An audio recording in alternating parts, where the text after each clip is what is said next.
Welcome to MS Highlights. MS treatment, the oral agent era. How are things stacking up?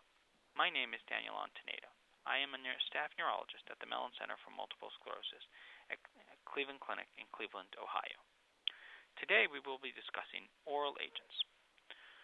In this era of MS therapeutics, we are using oral agents ever more commonly.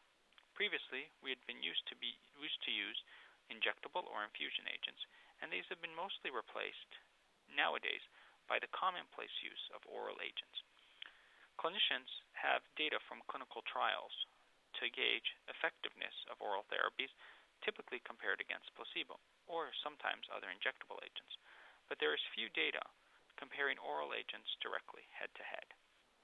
What we wanted to highlight in this presentation was several key learning points that can be taken from observational data of oral agents in MS.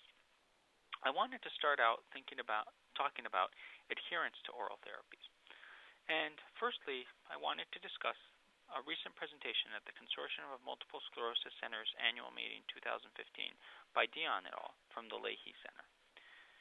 This was a survey of 209 patients. 43% of them were on oral therapies, 43% were on injection therapies, and 15% were on infusion therapies.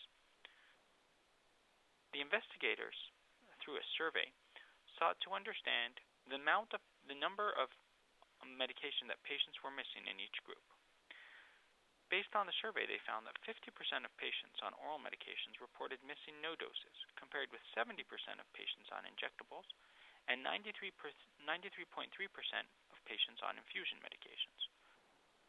They also surveyed the level of ease of taking the medications, and not unsurprisingly, it was reported as very easy for 77% of the orals, 60% of the infusion medications, and 33% of the injectables.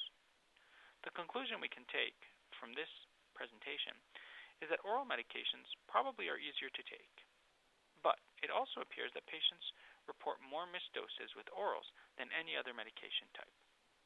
We thought that patients might be having better adherence with oral therapies, when likely this might not be the case. Similarly, Ko et al. From the University of Texas at Austin presented on adherence to oral therapies at the Consortium of Multiple Sclerosis Centers meeting 2015. This was a retrospective study that included 1,533 dimethylfumarate patients, 146 teriflunomide patients, and 196 fingolimod-treated subjects across claims and medical databases. They found that a treatment gap greater than 30 days was present for roughly a third of all subjects, 30.9% for dimethylfumarate, 39.0% for teriflunomide, and 20.9% of fingolimod. Discontinuation rate at 1 year were 17.2% for dimethylfumarate, 20.5% for teriflunomide, and 4.1% for fingolimod. This presentation clearly indicates to us that treatment gaps greater than 30 days are frequent for all medications. So almost over a third of all patients had a treatment gap greater than 30 days.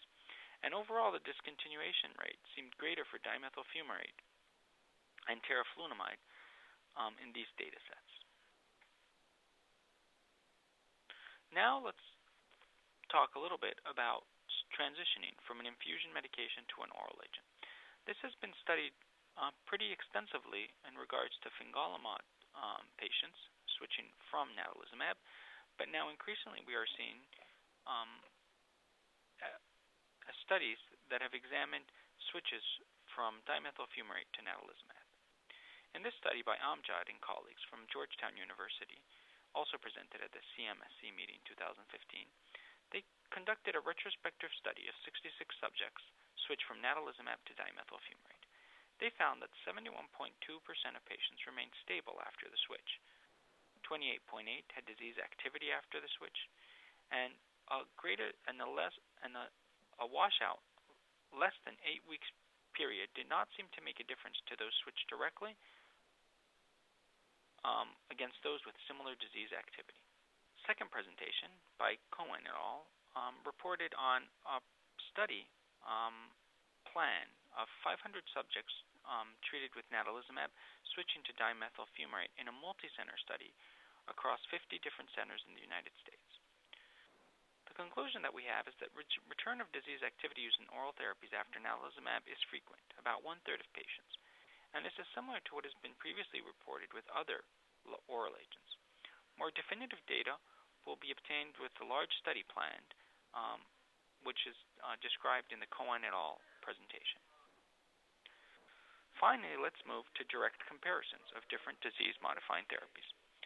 The group of Vollmer and colleagues in Colorado at the American Academy of Neurology meeting 2015 conducted a retrospective review of 281 fingolimod-treated patients and 382 dimethylfumarate-treated patients.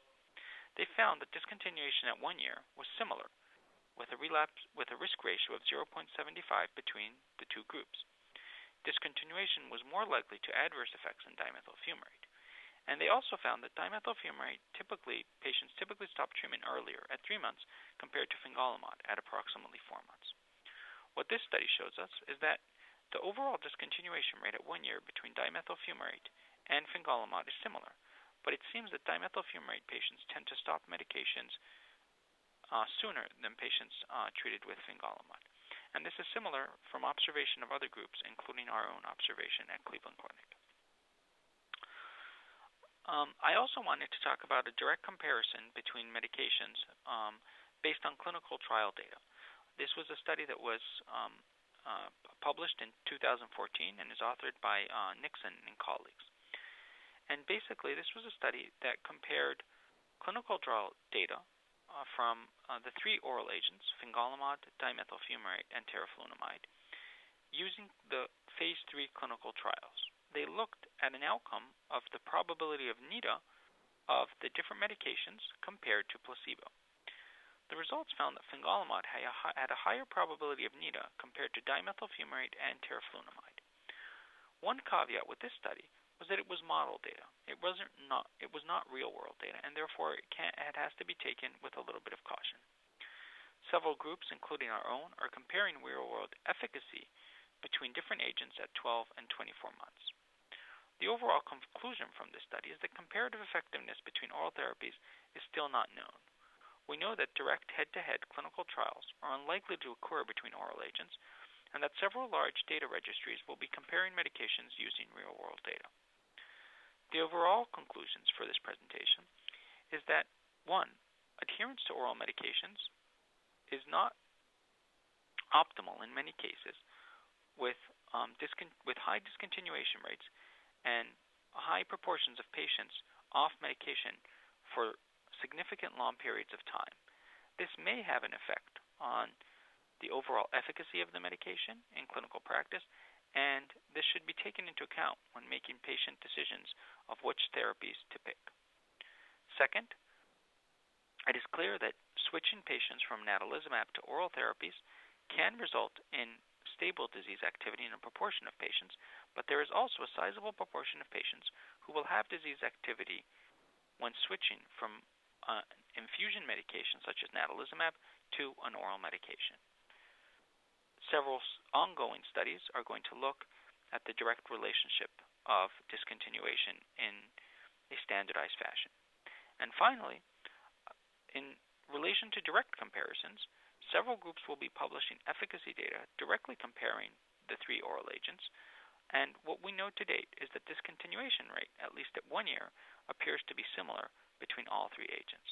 Thank you for your attention to this presentation, and hopefully you have found some useful data points in your day-to-day interaction with patients. Thank you.